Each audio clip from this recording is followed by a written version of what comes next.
भोगे प्रारब्ध को नष्ट कर सकता है। जितना चाहे उतना भोगे, जितना चाहे, ना चाहे तो बिल्कुल नहीं। वो पूज्य श्रीधर बाबा के जब चरण सेवा करने रात्रि में जाते थे तो एक बार उन्होंने सुनाया था कि राधा कुंड की संत भगवान एक सेवा करते थे, सोहनी लगाते पूरे राधा कुंड में, कोई थूक दिया, कोई कुछ ऐसे उठा के साफ करते थे, भिक्षावृत्ति से खूब नाम जप करते थे। एक दिन उनके सामने एक काला आदमी आया जो दुर्गंध युक्त था।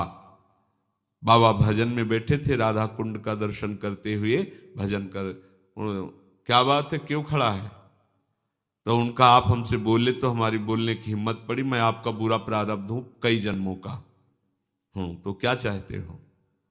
ये हमसे आपसे नहीं पूछा जाएगा, ये उन भजनानंदियों की बात है जिनका जीवन परम धन से युक्त हो चुका है, जो भजन के महाधनी हैं, जो पवित्र हृदय वाले पूर्ण भगवत चरणारविंद के आश्रित जन हैं। प्रारब्ध ने कहा, मैं 12 वर्ष का गलित कुष्ठ हूं, आपके शरीर पर आना चाहता हूं, आप आदेश कीजिए। बाबा ने कहा, हमारे पास 12 वर्ष नहीं कि हम तुम्हें लेके बैठे, रोज हमें राधा कुंड की सेवा करनी है और हमारी एक नियम निष्ठा है, ऐसा नहीं हो पाएगा। दूसरे दिन फिर आया और कहा कि दिन रात्रि जोड़ करके 6 वर्ष में हम भुगता देंगे, आप स्वीकार करो।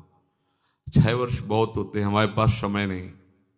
बात चलती रही, फिर उसने कहा अगर आप स्वीकार करें तो 24 घंटे में आपको 12 वर्ष का प्रारब्ध भोग भुगवा दें, पर आप कोई औषधि नहीं लेंगे, किसी शिष्य की सहायता नहीं लेंगे और हमारे स्वीकार करेंगे।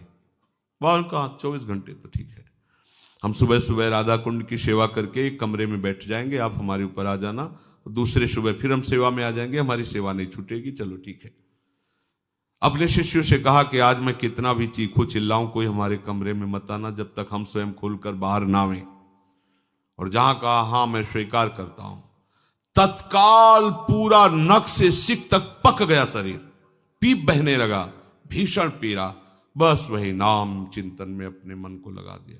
12 वर्ष के गलित कुष्ठ प्रारब्ध को 24 घंटे में भोग कर साफ कर दिया। अगर वो नाक कह देते तो हिम्मत नहीं थी कि प्रारब्ध उनके शरीर में आ जाता।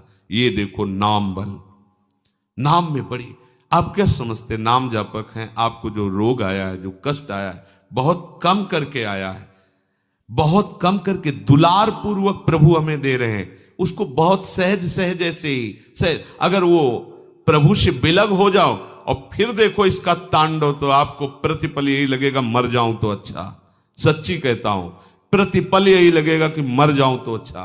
कितना भयानक कष्ट है, आपको अनुभव में आने लगे। लेकिन कैसे बताएं तुम्हें, यदि प्रभु के आश्रित हो तो कैसे दुलार करते हैं। तो जो प्रारब्ध कर्म ब्रह्म विद्या से भी नहीं नष्ट किया जा सकता, वो केवल नाम के द्वारा नष्ट किया जा सकता है।